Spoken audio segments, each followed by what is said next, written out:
खत दुकानदार, औषध खत आणि बी बियाण्याचे सर्व उपस्थित सगळे दुकानदार, आज या ठिकाणी दरवर्षीप्रमाणे आपण आज ही बैठक या ठिकाणी आयोजित केलेली आहे. त्याचं प्रमुख कारण की युद्धजन्य परिस्थिती सातत्यानं आपण पाहतो की जे युद्ध झालेलं आहे आणि आणखीनही पुढं काय होणार आहे ती काय सांगता येत नाही. संदिग्ध अशी परिस्थिती या ठिकाणी संपूर्ण जगभर आहे आणि अशा परिस्थितीमध्ये एवढं काय चर्चा किंवा एवढं प्रमाण प्रत्येक गोष्टीचं वाढायला लागलेलं आहे. आता डिझेलच्या बाबतीमध्ये असेल, पेट्रोलच्या बाबतीमध्ये असेल, त्याचबरोबर खताच्या बाबतीमध्ये असेल किंवा सर्वच जीवनावश्यक वस्तू असतील, या सातत्यानं त्याच्या किमती वाढतात. हे नाकारून आपल्याला चालणार नाही, कारण आपण पाहतोय की आता या ठिकाणी परत याच्यात राजकारण आणलं जाईल की आम्ही भारतीय जनता पार्टीचे आहेत म्हणून सरकारचं समर्थन करतोय. अशातला भाग या ठिकाणी मुळातच नाही. मुळातच संपूर्ण जगामधली जर परिस्थिती पाहिली आसपासच्या देशातली, तर तिथली परिस्थिती काय आणि आपल्या देशामध्ये आपण माननीय पंतप्रधान नरेंद्र मोदी साहेब यांच्या मार्गदर्शनाखाली जे काही जेवढं कमीत कमी भाववाढ होईल या दृष्टिकोनातून देवेंद्र फडणवीस साहेब, मोदी साहेब सर्वजण या ठिकाणी देश पातळीवरती, राज्य पातळीवरती प्रयत्न या ठिकाणी करताना दिसत आहे. परंतु आपण पाहतोय की आता आपल्या देशामध्ये कधी राजकारण आलं नाही हा विषयच होऊ शकत नाही. परंतु आम्ही शेतकऱ्याची मुलं आहोत, आम्हालाही त्याबद्दल दरवर्षी आपण या ठिकाणी बैठक घेतो आणि ही तर खास करून बैठक घेण्यापाठीमागचा एकमेव उद्देश आहे की ह्याच्यामध्ये कुठल्याही अफवा उठू नये. या ठिकाणी अफवा उठल्यानंतर आपण पाहतोय की आता पेट्रोल पंपाच्या बाबतीमध्ये सुद्धा आपण बैठका बार्शी तालुक्यामध्ये घेतल्यात. आता सगळ्या पंपधारकांना तहसीलदार साहेब आम्ही सगळ्यांनी एक विनंती केली, बाबा कुठंही म्हणजे अशी अफवा उठल किंवा कुठेही आपल्या इथं डिझेल पेट्रोल नाही असा विषयच होऊन देऊ नका. काय अडचण आली तर आम्हाला सांगा, आम्ही मदत करू. माझ्या माहितीप्रमाणे आपल्या बार्शी तालुक्यामध्ये कुठलीही गाडी महागारी गेली आणि डिझेल कमी पडले, पेट्रोल, कारण नियोजनच इतकं व्यवस्थित शिस्तीत केलेलं आहे की कुठलीच गाडी महागारी, आणि सगळ्या पेट्रोल पंपवाल्याला, डिझेल पंपवाल्याला सांगितलेलं आहे की काय अडचण आली तर आम्हाला 0 मिनिटात फोन करा तुम्ही, आम्ही तुमची व्यवस्था ताबडतोब करून देऊ. पण तुम्हीही कुठं उद्या भाव वाढणार आहेत किंवा काय होणार आहेत त्यामुळं साठा करू नका. आणि काही जणांना आणखीन विनंती आहे की उद्या काही जरी झालं तरी आदरणीय नरेंद्र मोदी साहेबांनी एवढे रशियाबरोबर संबंध चांगले ठेवले आहेत, इराणबरोबर संबंध चांगले आहेत किंवा जगाच्या पातळीवरती सगळ्या ठिकाणी संबंध चांगले आहेत, त्याच्यामुळं आपल्या भारत देशाला डिझेल, पेट्रोल हे कमी पडणारच नाही. खताच्या बाबतीमध्ये सुद्धा कमतरता नाही. त्यामुळंच आज या ठिकाणी तुम्हाला खास करून मीडियाला विनंती करतो. आता मी TV जर उघडला तर आता कसं आहे की काय आता एखादा पेट्रोल पंपवाल्याचा, डिझेल पंपवाला त्याचा RTGS गेलं नसेल किंवा आता कंपन्याचं पण कसं असतंय की रोख जर पैसे पाठवले तर टँकर बाहेर सोडतात.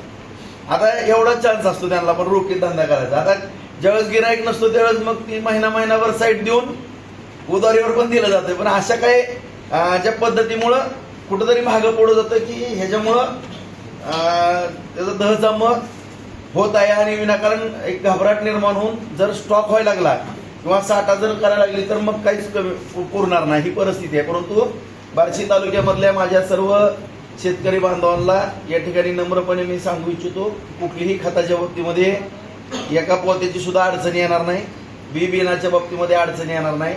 अगोदरच गेली 15-20 दिवस झालं ह्याच्या बाबतीमध्ये नियोजन करतोय. हावणे साहेबांचा पण त्या दिवशी फोन झाला. काही माझ्या माहितीप्रमाणे आपलं तुम्ही रिझर्व्ह पाट्यातलं खत सुद्धा बार्शीमध्ये कोडवणला उतरवलेलं आहे. इथं आणखीनही उतरण्याची प्रक्रिया त्या ठिकाणी चालू आहे.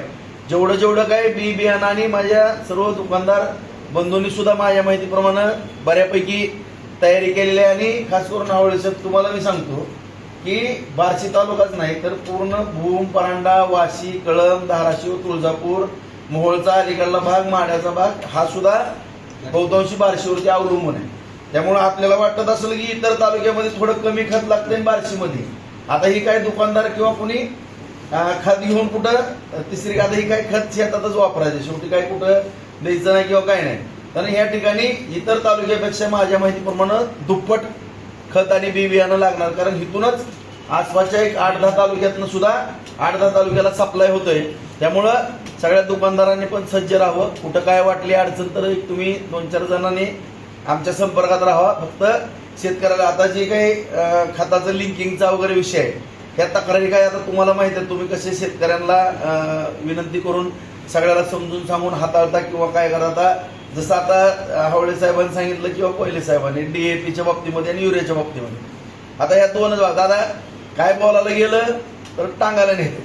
आता खरं जर बोलायचं म्हणलं तर समाजामध्ये पंचायतीच्या वाटण्या झाल्यात. वस्तुस्थिती आहे की आता काय काय जण चमक करणार किंवा माझ्या सुद्धा एखाद्या शब्दाचा विप्राईस करणार. परंतु आपण जर जागतिक पातळीवरती युरियाची किंमत पाहिली, खरंच 3,000 रुपये किंमत आहे जगाच्या पाठीवर सगळ्यात जर पाहिलं तर. पण आपण त्याची एवढी सबसिडीज गव्हर्नमेंट देते आपलं केंद्र सरकार की आता आपण 266 रुपयाला ती एक बॅग देतो. पण त्याची ओरिजिनल किंमत जर पाहिली आपण जगामध्ये कुठे पण जावं 3,000 रुपये किंमत आहे. DAPची पण तशीच किंमत आहे, पण आपण 1300-1350 रुपये साधारण त्याची किंमत येत आहे. आता असं जर म्हणायला गेलं तर बघा हे लागले काहीतर ही करायला, असं नाही. ज्या काय वस्तुस्थिती आहे ती समजून घेणं गरजेचं आहे. आणि खास करून आपण भविष्यकाळामध्ये ही खरीपाची आढावा बैठक घेत असताना काळजीपूर्वक ह्याच्या अगोदरही गेली 10-12-15 वर्ष झालं आपण बैठक घेतोय. कुठलीही अडचण या तालुक्यामध्ये खताच्या बाबतीमध्ये बियाणाच्या बाबतीमध्ये येऊन दिलेली नाही, भविष्यात येणार नाही. कुठल्याही शेतकरी बांधवांना कुठल्याही गावामध्ये काय अडचण आली तर थेट सगळ्यांकडे माझा नंबर आहे, त्या ठिकाणी फोन करा, अध्यक्षांना फोन करा. पाठीमागच सांगितलं की मी खास कृषी डिपार्टमेंट गरड सरांवरती सोपवलेलं आहे. बाजार समिती ही शेतकऱ्यांची आहे. काही अडचण आली तर या ठिकाणी कृषी कोयले साहेबांचं पण ऑफिस बाजार समितीच्या आवारामध्येच आहे. काही अडचण आली तर मी तर उपलब्ध आहेच, परंतु कुठं इकडं तिकडं जरी बाहेरगावी गेलो तरी गरड सर या ठिकाणी आहेत. सोलापूरला गेले तर जिल्हा परिषदच्या अध्यक्ष त्या ठिकाणी आहेत. इथं बार्शीमध्ये गावात जर असलं तर पंचायत समितीला ताई त्या ठिकाणी आहेत. त्याच्यामुळं कुठलीही अडचण कोणाला येणार नाही. सगळे पदाधिकारी आपापल्या ऑफिसमध्ये, शहरामध्ये काय अडचण आली तर नगराध्यक्ष ताई आहेत. ते प्रत्येक डिपार्टमेंटला प्रत्येकजण सकाळपासून चांगल्या बऱ्यापैकी वेळ देऊन सगळेजण बसले. गाव पातळीवरती किंवा त्या जिल्हा परिषदेच्या सदस्यांना, पंचायत समितीच्या सदस्यांना संपर्क करावा. कोणालाही काय अडचण येणार नाही एवढी हमी या ठिकाणी निश्चितपणानं शासनाच्या वतीनं मी या ठिकाणी देतो. आणि कुणी आपल्यावरती कृपया शेतकरी बांधवांनी विश्वास ठेवू नका. या ठिकाणी जबाबदारीनं आम्ही सांगतो की सगळं नियोजन केलेलं आहे.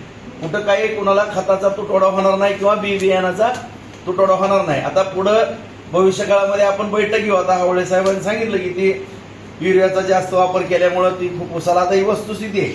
आपण रासायनिक खतं वापरल्यानंतर आपल्या शारीरिकदृष्ट्या आपण भविष्यामध्ये कमकुवत होणार आहे ही सगळ्यालाच कळते, सगळ्यालाच माहिती आहे. परंतु त्याला आकार किंवा त्याला एक वेगळं स्वरूप देण्यामध्ये आपण कमी पडायला पाहिजे आहे. उदाहरणार्थ त्या दिवशी आदरणीय देवेंद्र फडणवीस साहेब आले होते बार्शीला भगवंत प्रकट दिनाच्या निमित्तानं. गाडीमधनं जाताना त्यांना गुलमोहरची झाडं एकदम सुंदर दिसली दोन्ही रस्त्याच्या बाजूनं. राजेभाऊ म्हणलं हो साहेब, म्हणलं 15,000 झाडं लावली आणि जीवन ठेवल्यात.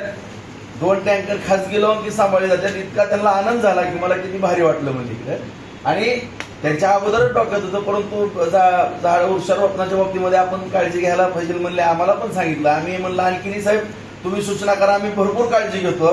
ह्या वर्षी सुद्धा आम्ही जवळपास किमान म्हणजे मॉर्निंग ग्रुप असेल किंवा आपण संपूर्ण तालुक्याच्या वतीनं 1,00,000 झाडं लावण्याचं मानस आपण या ठिकाणी ठेवतोय. कारण आपण पाहतोय की टेम्परेचर रोजच बघतोय आपण, सगळं किती वाढायला लागलंय हे सगळेजण बघतोय. आणि ह्या गोष्टी आपण सगळ्यांनी काळजी घेणं गरजेचं आहे. बार्शी तालुक्यामध्ये सगळ्यांच्या वतीनं 1,00,000 झाडाचं आपण टार्गेट ठेवलेलं आहे आणि त्या दृष्टीनं आपण तयारी करतोय, जेणेकरून आपल्या इथलं टेम्परेचर मेंटेन करण्याकरता. आता कांद्याच्या बाबतीमध्ये सुद्धा आपल्या भागातल्या मी शेतकऱ्यांना सांगू इच्छितो की सगळेजण म्हणतात की नगरचा कांदा टिकतो,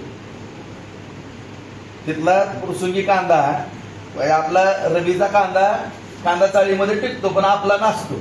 त्याला कारण एवढंच आहे की तिथं 38-37-38च्या पुढे टेम्परेचरच जातं आणि आपलं टेम्परेचर 42-43 वर जातं. 5चा फरक आपल्या इथं असल्यामुळं आपला कांदाच नसतो. आणि आपण जर एवढी झाडी लावली, आता धाराशिव जिल्ह्यामध्ये किंवा आपल्या बीड जिल्हा या भागामध्ये पूर्वी कसं तर लाकडाच्या वखारी जास्त होत्या, त्यामुळे वृक्षतोड आपल्या भागामध्ये जास्त झाली.